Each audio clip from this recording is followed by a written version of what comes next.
இன்றைக்கி எங்கே போகணுன்னு பார்த்தீங்கன்னா ஜெமினி சர்க்கஸுக்கு தான் போனோம். டிக்கெட் எவ்வளோ பார்த்தீங்கன்னா 250, 150, 350 அப்படி அந்த ரேஞ்சில் இருக்குது. அந்த டிக்கெட்டுக்கு ஏற்ற மாதிரி நம்ம உட்காந்துக்கிறது பாருங்கள். அங்கே முன்னாடி வந்துட்டுலாம் 350, லாஸ்ட்டில் இருக்கிறது 150 அந்த மாதிரி. ப்ரோக்ராம் ஆரம்பிச்சிருச்சு. ஃபஸ்ட்டு கோமாளி தான் வந்து வெல்கம் பண்ணாங்க. ஆஸ் எப்போதும் போல தான் இருந்துச்சு. அந்தளவுக்குலாம் த்ரில்லிங்காலாம் இல்லை.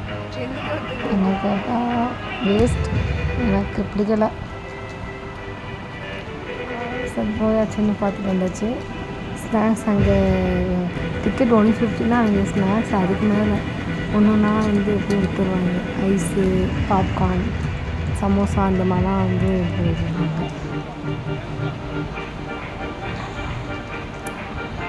என்னால் ஃபுல்லாக எடுக்க முடியல, கொஞ்சம் மட்டும் தான் எடுத்தேன். ஏன்னா இது போர் அடிக்க ஆரம்பிச்சிருச்சு. ஸோ அதான் ஜெமினி சர்க்கஸுக்கு போகணும்னா போயிட்டு வாங்க. மதுரையில் காரவாசலில் போட்டிருக்காங்க. 25 வரைக்கும் தான் இருக்கும். ஆகஸ்ட் 25 வரைக்கும் தான் இருக்கும். அதுக்கப்புறம் அதுக்குள்ளே பார்க்குறவங்களாம் போய் பார்த்துட்டு என்ஜாய்